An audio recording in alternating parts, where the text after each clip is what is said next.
Hey there, folks. Welcome to yesterday's news for August 17th, 2018.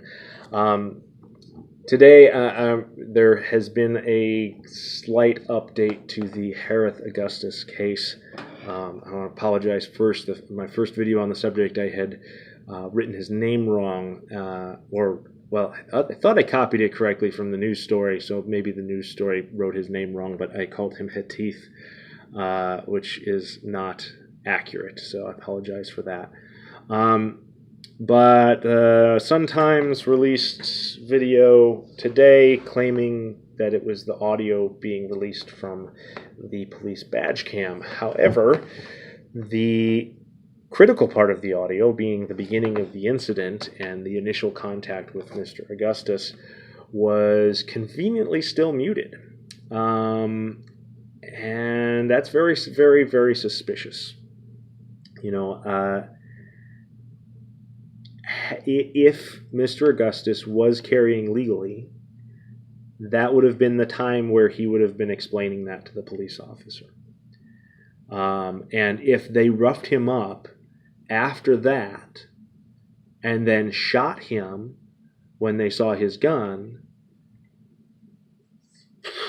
that's really bad. That's really bad. That's a repeat of Philando Castile. And they managed to sweep that under the rug by taking several months to confirm that he actually was licensed to carry.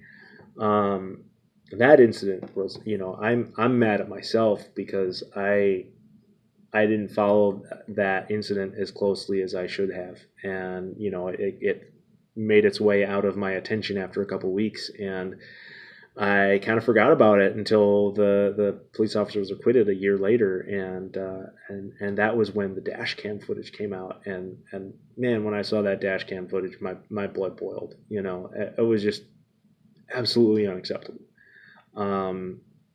You can, at worst, you can nitpick that, hey, if you're carrying in that situation, I know a lot of people tell you, don't do anything, keep your hands visible until the cop asks you to do something. But in this case, the cop asked him to produce his license, at which point, when he reached for his wallet, the police officer shot him.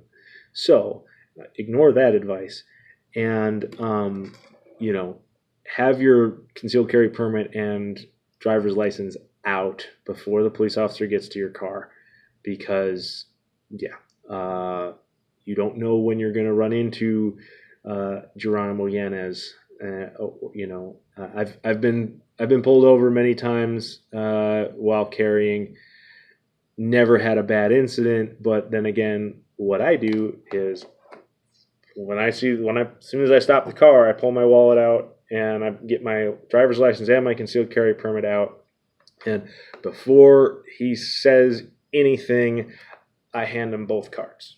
And now his hands are busy.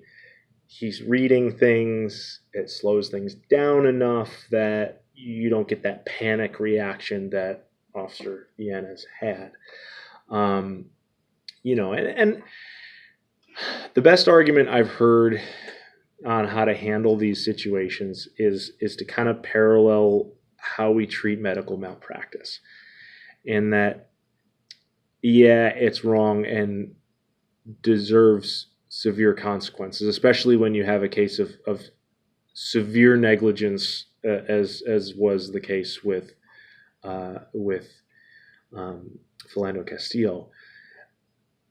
You have to have serious consequences for that, just like you would for a surgeon who is grossly negligent and kills a patient, but that it's not murder. So I think what keeps happening is that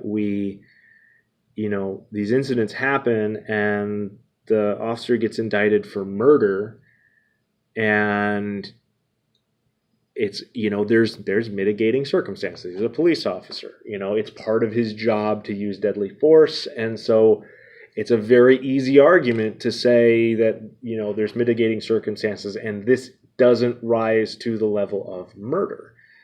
And so they keep getting off,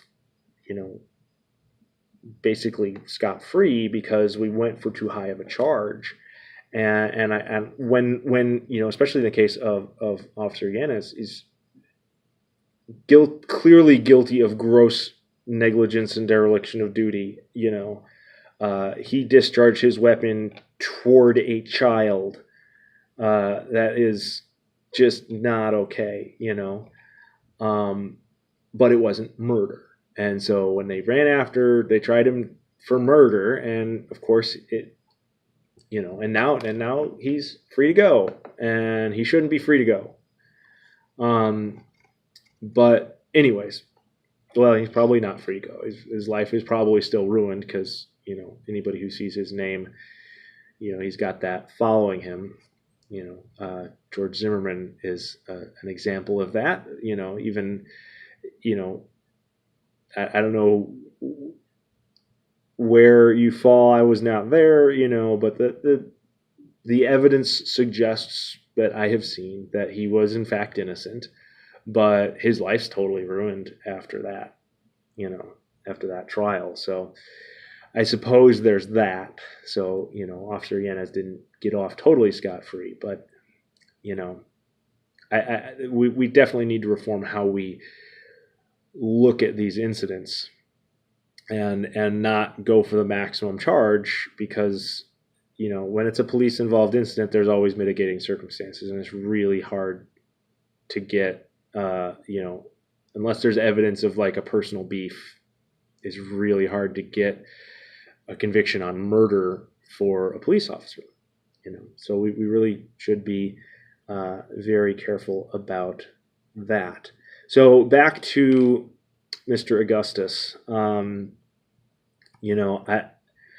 Look, they're not releasing the information, and I don't know if he's,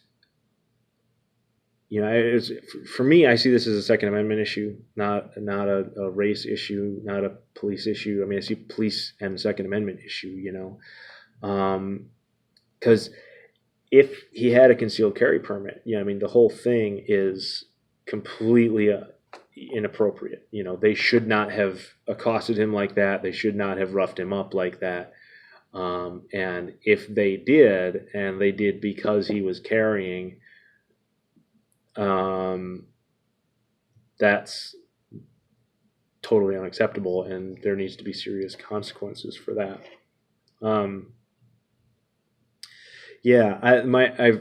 This is my fourth try on this video. I grew up in Chicago, and I lived on the South Side for a while, and the racial tensions in that area are complicated, and there's a whole that's a whole conversation in and of itself. And I kept trying to summarize and getting off into the weeds and not really getting to the right point. So I'm going to leave it at there are issues in Chicago. I know firsthand there are issues in Chicago, because it basically cascades from the fact that the poor neighborhoods are all segregated. And so basically you create this dysfunctional, toxic environment and then make it ethnically segregated. And well, guess what? That promotes racial tensions and racism and on both sides, and so having lived there and experienced it, it's messy enough that I don't even want to, I don't want to try and cover that subject, because it's just messy and it's not good. And it's one of those things where it started with a little problem, and you can argue about whose fault it is or how what they were thinking, but at the end of the day, it's that little problem has festered and become something way more complicated.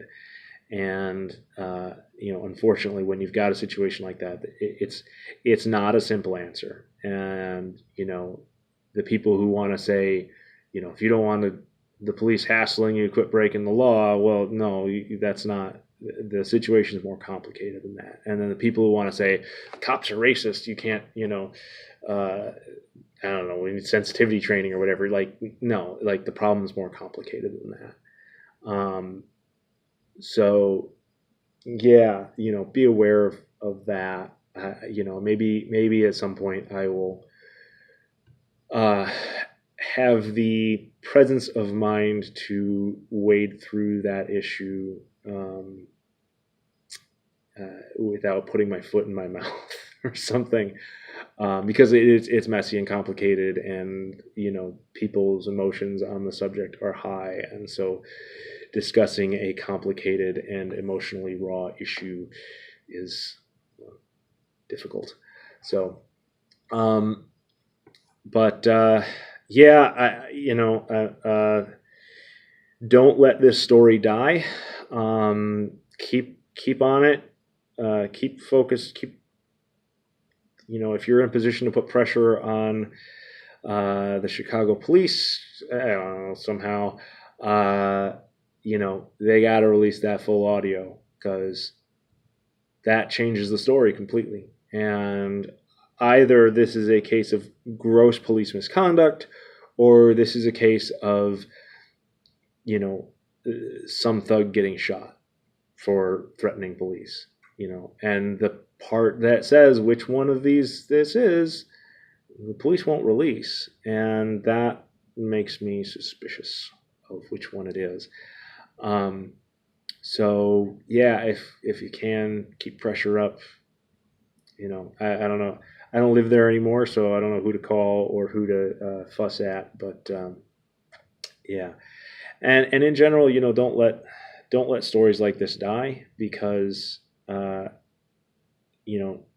injustice needs to be addressed. And don't, at the same time, the whole this is not an endorsement of what happened with the Ferguson incident and Mike Brown, because that was a different, it's like police misconduct happens, and when it happens, we can't let it go. We have to fight and stop it, and yell it from the rooftops until everybody hears. But at the same time, we can't walk around always assuming that every time there is some sort of ethnic disparity involved, that it's police misconduct. So we really need to just pay attention and not jump into the headlines and the movements, and keep the pressure up where we can without starting riots about things that didn't happen. So with that, hope you enjoyed it. This is not a fun topic, and if you disagree with me, I'd like to hear from you. I'm trying to look at all of this from as open a mind as possible, and hope I don't step on your toes, but if I do, that's what free speech is for, and I'd love to hear your opinion if you disagree. So yeah. So with that, like, share, and subscribe, and I will see you. I'll see you Monday, hopefully, or I guess Tuesday, because hopefully with a more uplifting story. See you later.